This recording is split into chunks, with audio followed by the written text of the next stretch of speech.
Салам достор, бүгүн биз грек-рим күрөшү боюнча дүйнө чемпионатында коло медальга ээ болгон мыкты балбан Амантор Исмаилов менен маектешебиз. Буюрса, кызыктуу интервью болот деген ишеничтебиз. Андыктан биз менен болуңуздар. Сиз деген дүйнө чемпионатында коло медальга ээ болуп келгенден кийин бул жеңиш да чоң жеңиш. Кандай спортто деги эле өзүңүздүн жашооңузда кандай өзгөрүүлөр болуп атат, кандай жаңылыктар болуп атат? Өзгөрүүлөрдөн мен билбейм, мен өзгөрүү болду деп деле айта албайм. Билбейм, мага анча сезиле элек, чынын айтканда. Бирок мен өзүмө өзүм, кандай айтсам, өзүмө өзүм ыраазы болдум да. Ошол нерсе мага жагып атат да. Неге дегенде мен мирге чейин медаль алам дечим да. Буюрса утам дечим. Колобой кенес болдум. Мирден кийин уже кандай айтсам, мен жүрөгүмдө мындай бир аз өзүмө ыраазычылык болду. Ошол эле өзгөрүү болбосо, атак башка нерседен өзгөрүү болду. Да, добусу алдыга мотивация болгон болуш керек, э? Мотивация болду десем. Сизди ар жак бер жакка чакырып атышат, жакында эле өзүңүздүн мекениңизге барып келдиңиз, кичи мекениңизге. Ал жакта кандай болду? Эмнеси жакты? Ал жакта жакшы тосуп алышты. Ал жакта жалбат өзүбүздүн мэр Эрнис Ормонкович деген агабыз төсүп алды. Ат мингизишти. Аябай жакшы сыйлашты бизди. Аябай кандай айтсам, аябай жагымдуу нерселерди кылып беришти да. Эң көп апаңыз сүйүнгөн болуш керек, э? Эне деген ушундай да. Апа биринчи очередь бизге сүйүнөт, кайгырган дагы эне, сүйүнгөн дагы эне, анан билбейм, энеден ашыкча бирөө жарым сүйүндү деп айта албайм мен. Эсептей албайм да. Анан бул жеңиште, ошол турнир, ошол чемпионатта өзүңүзгө кандай сабак алып келдиңиз? Кандай кемчилдиктериңизди көрүп келдиңиз? Чоң сабак болду дегеним, мен бул жака даярдандым. Анан кийин калган өзүмдүн колумдан келген нерсенин бардыгын аткардым. Анан кийин калганын Кудайга койдум да. Кудай эсли мага насип кылган болсо, бул нерсени утам, эгерде болбосо мен утулам. Ушул нерсе мен жүрөгүмө кирди да. Ага чейин мындай кээде өзүм күчүмө ишенип алчумун, же өзүмдүн даярдыгыма ишенип алчумун. А мунусунда толук Кудайга койдум да. Ушул нерсе мага аябай чоң сабак болду, жакшы сабак болду десем болот. Анан бул жактагы эң сиз үчүн оор беттеш кимиси менен болду? Кандай болду? Эң оор беттеш менде грузин менен болду. 3-чү местага. Неге дегенде 3-чү местага кандай айтсам, настраиваться этиш, өзүңдү мындай көңүлүңдү бир жерге алып келүү мен үчүн аябай оор болду да. Неге дегенде мен утулсам 3-чү медальды колдон чыгарам, утсам медаль болот да. Ошого мен аябай күйдүм бир аз. Анан да жакшы агайларыбыз, эжелерибиз, врач эжелерибиз аябай мен поддержка кылып атты ал жактан. Жакшылап, сен бул жакта бардык утулам деп чыкпайт.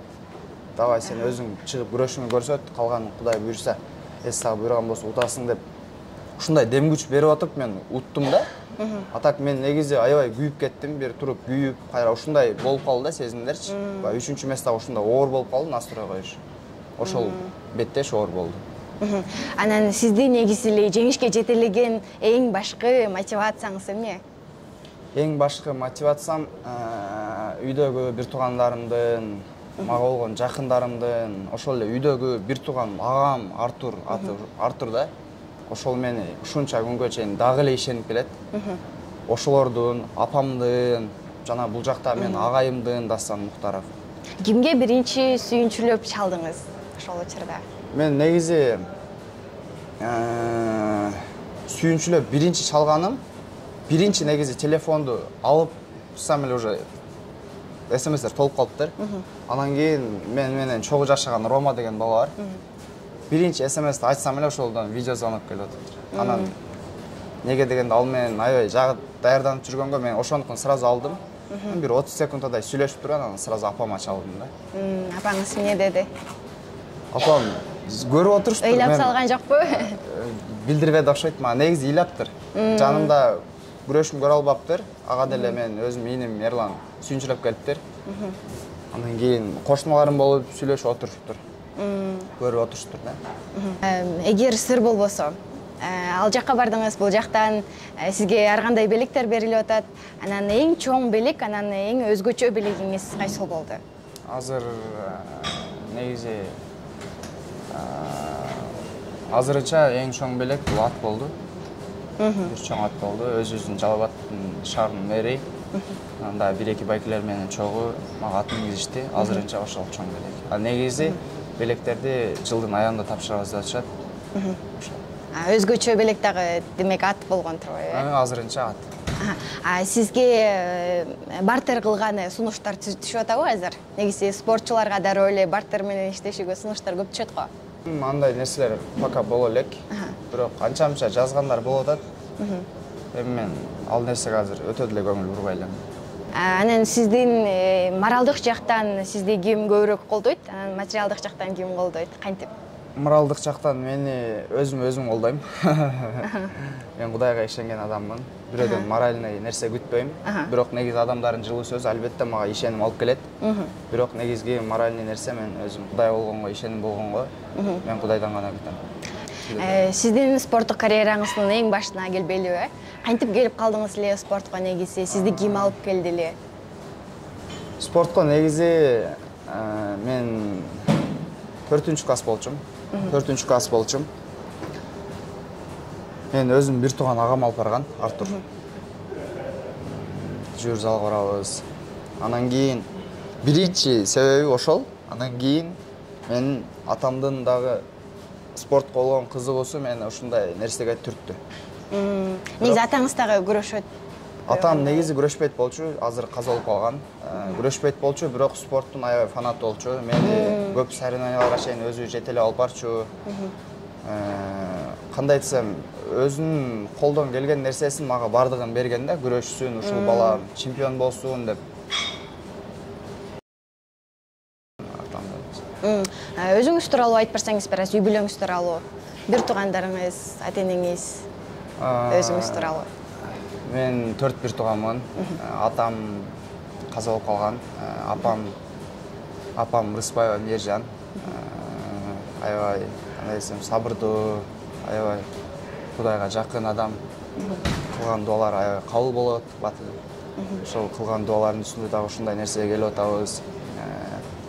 Өзүм бир тууган агам, аты Артур. 93-жылкы, ал болсо азыр Бишкекте жүрөт. Бираз жумуштары менен. Ал дагы спортту ушунчалык катуу сүйөт, күйөт. Өзүнүн жан дүйнөсү менен балет этет магачы. Өзүнүн колунан келгенин нерсесин ашырып да кылып берет да мен үчүнчү. Мен чемпион болсун, ушул инем мындай спортко бир аз салымын кошсун, ушул инем чемпион болсун деп өзүнүн колунан келген нерсесинен да ашырып берет да магачы.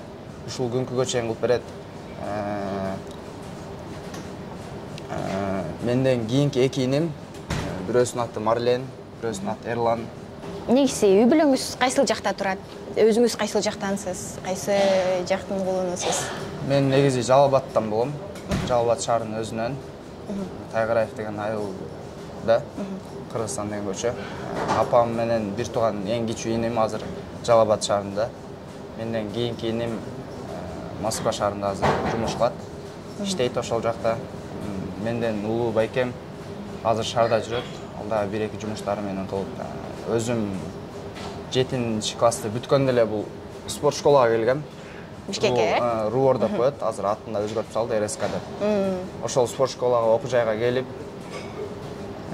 азыркы күнгө чейин ошол жакта тренировка кылам. Ошол жакта өстүм десем болот.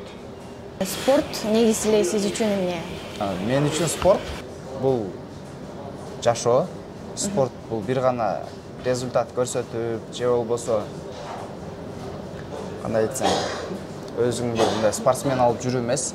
Бул бир эле спорт менен кандай айтсам, элге жерге дагы аз да болсо кызмат кылса болот деген нерсе бар да менде жүрөгүмдөчү. Мени ошол нерсе кубандырат. Спорт ошол мен үчүн бул жашоодогу астыга өсүүмө, өзүмдү өзүм тарбиялоого багытталган нерсе. Анан ушундай учурлар болду эле, сиз 2020-га чейин эч кандай результат көрсөтө алган жокмун деп атпайсызбы? Кол шилтеп, жогай кетип калсам окшойт бул жактан деп. Негизи болгон, көп эле болгон. Кандай учурлар болду эле? 2-3 жол болгон. Спорттон негизи травма, чоң спортто травма болуп калат. ошол травма сени кандай айтсам аркага тартып коюшу мүмкүн. Канчалык бир убакытка аркага жылдырат да. Ошондой убактарда ой келет. Болобу, болбойбу. Анан ошол учурлардан кантип чыгасыз? Андай учурлардан көбүнчөсү мен мага болгон адамдардын ишеними чыгарат мени. Агайымдын, агайларыбыздын, бир туугандарымдын ишенем, сен буюрса келишиң керек, сен көрсөтүшүң керек деген нерсеси мени астыга түртөт да. Ошондой убактардан чыгарганга чоң жардам берет. Анан бир агайдын айткан сөзү бар экен, спорттогу карьера кыска депчи.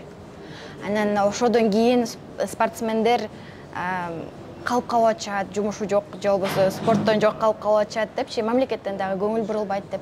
Анан сиздин пландарыңыз ошол кездеги кандай болуп атат? Негизи спорт менен деле мындай жашоо турмушту тургузса болот, бирок бир гана спортко таянып алуу бир аз өзүбүздүн өлкөдө бир аз кандай десем өтө ыңгайлуу нерсе эмес. Спортко эле кармалып, мен результат кылдым, анан мамлекет мени караш керек же мамлекет мени багыш керек деген туура эмес. Ал ойдон алысмын. Спортту деле результат көрсөткөндөн кийин ал нерсе өтөт, унутулат. Анан өзүңдүн жашооң менен өзүң кандай өзүң жөндөмүңө жараша, өзүңдүн шыгыңа жараша өзүң тандап кетесиң кесибиң. Мисалы сизге эмне жоготот, эмне менен алектенейин деп атасыз? Же мүмкүн спорттон сырткары да башка жакта окуп атасыз? Мен негизи окуу жайды бүтүргөм. Физкультурный академияны бүтүргөм, Акылбаева жакта. Башка эч нерсе менен алектенбейм. Бир гана спорт менен. Эртең менен кечинде тренировка, эртең менен кечинде тренировка, күн сайын ошол эле нерсе. Башка нерсеге убакыт бөлгөнү убакыт жок. Убакыт болбойт дагы да. Эгерде сен жакшы результат көрсөтөм десең, анда башка жумуш менен тренировканы чогулуп кетиш мүмкүн эмес нерсе. Спорт тармагындагы келечекте эмнелерди өзгөрткүңүз келет? Же азыр эмнени өзгөрткүңүз келет болчу? Кийин жакшы бизнесмен болуп, чоң залдарды салып, жакшы мындай балдарга шарт түзүп бергени, Кудай буйрса ошол нерсени кылам. Бул дүйнөнүн негизги максатым Аллахтын ыраазычылыгын табуу да. Жакшылык кылып, колдон келишинче жакшылык кылып, жамандык кылгандан алыс болуп, бул дүйнөдөгү эң негизги важный нерселерди кылып өтүү да, достойный жашап өтүү, бир сөз менен айтканда. Жеке жашоомуз боюнча унутуп калыптырмын, элдин бардыгы ушул жерди күтүп отурган болуш керек да, интервьюдачы. Жеке жашоомуз боюнча. Жеке жашоом боюнча азырынча пока бир-эки пландар бар. Если жакшы окшошуп кетсе, Кудай буйрса үйлөнөм. Кайсыл убакытта? 23 үйлөнөм, эгерде 23-жылы окшошпой калса 24-жылы. Негизи азыр сүйлөшкөн кызыңыз бар окшойт анда. Сүйлөшкөн кызым бар деп айта албайм, бирок мындай жактырган адамдарым бар. Анда кыздарга шанс жок турбайбы? Шанс аракет кылса болот. Болот. Всё. Сиздин эң жакшы көргөн адамдагы сапат? Честность. Эң жакшы көргөн жаныбарыңыз? Аю. Эң жакшы көргөн машинеңиз? Toyota Camry. Эң жаман көргөн сапатыңыз адамдардагы? Алдамчылык. Эң жакшы көргөн китебиңиз? Куран. Эң жакшы көргөн түсүңүз, өң? Жашыл. Эң жакшы көргөн шаарыңыз же айылыңыз? Кыргызстандагы кайсыл жерди эң жакшы көрөсүз? Кыргызстан бардык жер жагат мага. Бир жери Сары Челек. Эң сизге жаккан мезгил? Жай. Спорт менен машыгам, спортто бир ийгиликти көрсөтөм деген балдарга өзүңүздүн кеңештериңиз? Тренировка кылыш керек, мээнет кылыш керек. Эч ойлонбош керек, болот, менден чыгат же чыкпайт деп. Тренировка кылыш керек, күрөш керек, рахаттанып, күрөш менен рахаттанып жашаса, күрөштөн обязательно чемпион болот. Негизи кандай балдар спортко келсе жакшы деп ойлойсуз? Негизи спортко келген бала эмгекчил, акылдуу болсо, мен чемпион болот. Акылдуу дегенде, мисалы сабакты да калтырбаш керек. Мисалы кичтеке балдар спортто эле калтырып коюшат го. Ошолорго кандай көз караштасыз? Акылдуу деген бул окуу жакка кирет, адамдын өзүнүн акылы кирет. Анан өзүндө болгон ишеним, Кудай болгон ишеним. Ошол нерсе эң негизги качестволордун катарына тогулат. Сиздин өзүңүздүн кайрылууңуз жалпы элге?